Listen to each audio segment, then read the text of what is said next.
Hello, and welcome to my 5-minute Maki Zenin deck breakdown. This card is a proxy alt-art version of Basandra Battle Seraph that I made using Card Conjurer. For folks that haven't seen the anime Jujutsu Kaisen, this is Maki. Maki is a member of the fearsome Zenin clan, one of the big 3 families in Jujutsu society. She was born with a powerful heavenly restriction, which gave her supernatural physical strength and speed in exchange for having diminished cursed energy. The most famous example, Toji Fushiguro, was able to kill Satoru Gojo due to having 0 curse energy from his heavenly restriction. Maki is much weaker than Toji due to a very special additional restriction we'll cover later in this video. But to make up for the difference, she fought with several versatile curse tools borrowed from her clan headquarters. In order to capture the full power of Maki, I want to best represent the conditional amp of her heavenly restriction. I want to showcase her curse tools that she used throughout the series. And finally, I wanted to represent the conditions that led to her realizing her full potential. Before we go through all of that, if you're liking the video so far, please like and subscribe. Let's start with the heavenly restriction, Iron Body. Companions were a series of cards introduced in the Ikoria Lair Behemoths expansion in Magic the Gathering. Each of the 10 legendary companions would exist outside the game, and you could cast any of them during the game by paying 3 mana in order to put them in your hand. In exchange for effectively starting a deck with 101 cards, the restrictions are brutal. How about only having big mana spells in your deck? What about every card being Wooburg? I feel this mechanic is the perfect way to represent the huge amp that Maki's heavenly restriction provides in Jujutsu Kaisen. For this deck building exercise, we'll be using Zerda, the Dawnwaker. Zerda is a 3 mana Boros companion with the restriction, each permanent card in your starting deck has an activated ability. An activated ability in Magic the Gathering are effects that usually have a cost and a colon followed by the effect. Zerda's only rule applies to permanent cards, so we're going to take it to the next level and play 0 instants and sorceries. That's right, 100% of this deck has activated abilities. In exchange for potentially having 0 interaction a turn, Zerda gives us a huge 2 mana cost reduction on our activated abilities. They also allow us to make a creature on the board unable to block, a great cheap battle trick for our high combat playstyle. Okay, so the restriction is set. Who is going to be our commander? Used in only 326 decks on EDH Rec,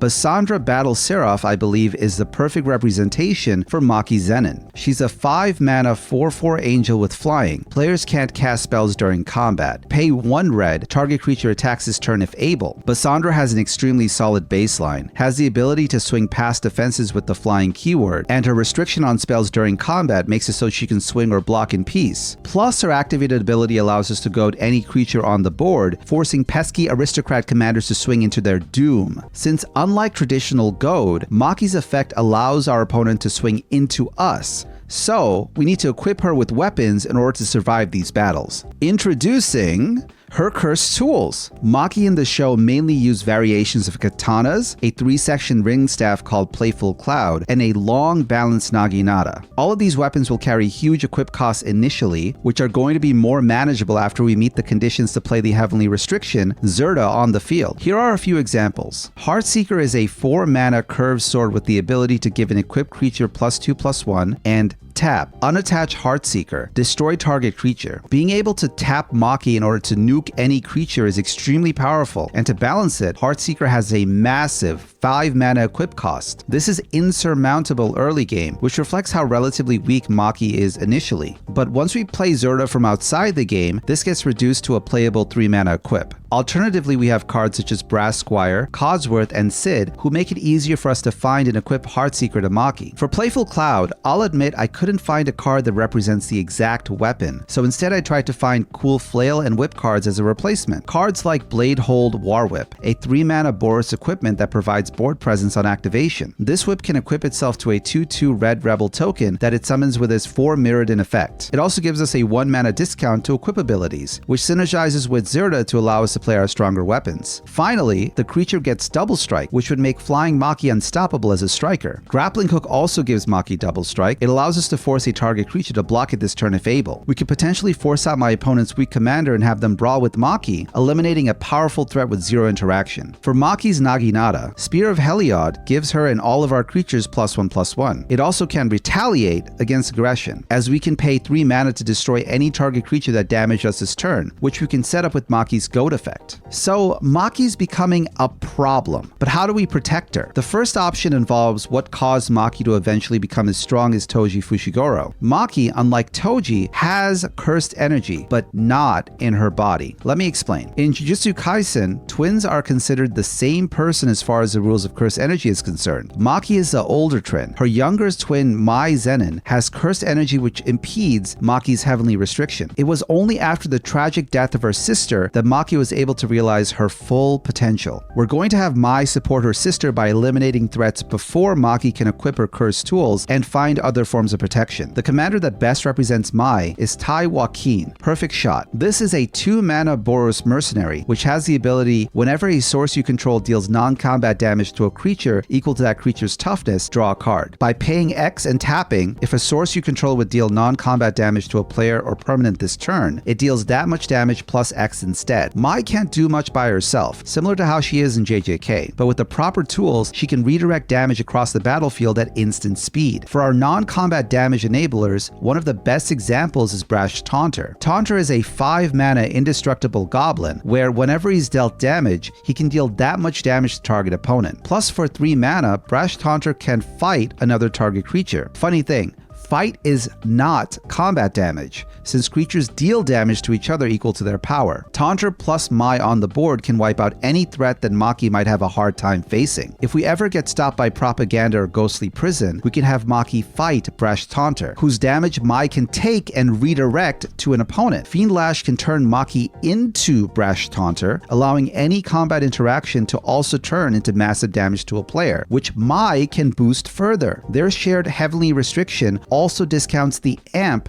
that Mai can apply onto non-combat damage as well. Finally, let's change the future and keep both sisters alive this time. Akiri, Fearless Voyage, can give Maki indestructible by detaching an equipment from her. She also provides much needed card draw whenever Maki attacks with a cursed tool. Glory is the perfect representation of the sheer tankiness offered by Heavenly Restriction. Its ability can be played when it's on the board or in the graveyard, offering our creatures protection from a color until end of turn. This 3-mana ability gets discounted to 1 with Zerda on the board. Wait, scratch that.